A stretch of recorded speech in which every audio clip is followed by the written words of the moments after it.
Hi, my name is Hannah Wheeler, and I did my little extra credit video for BIOB 260 on mutations.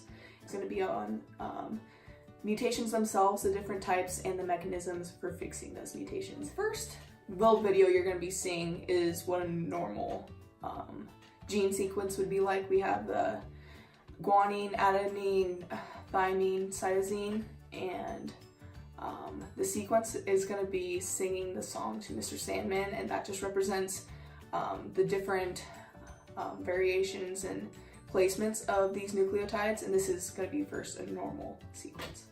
Bum bum bum bum bum bum bum bum bum bum bum bum.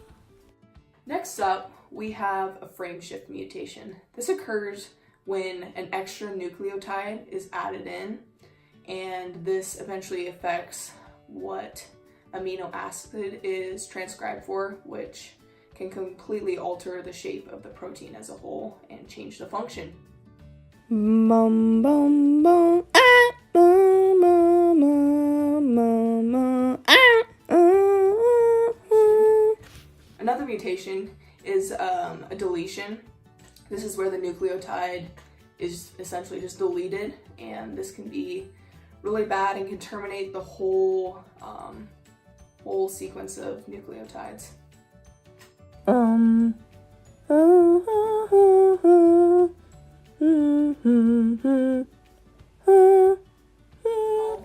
So thankfully, the cell has ways of repairing these mutations themselves, so not all mutations will just get out of hand.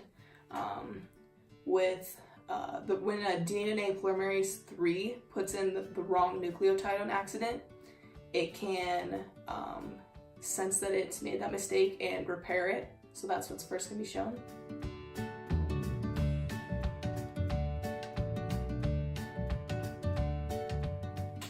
Radiation from the sun can cause the thymines to come in and be bent together.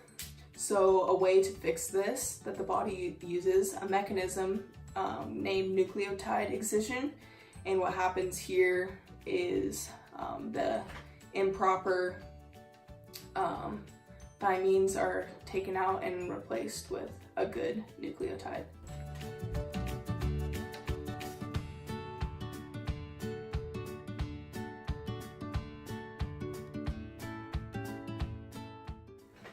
The next mechanism for fixing these mutations is called matched repair, and this is just where a section of the nucleotides are taken out and replaced with new and better nucleotides.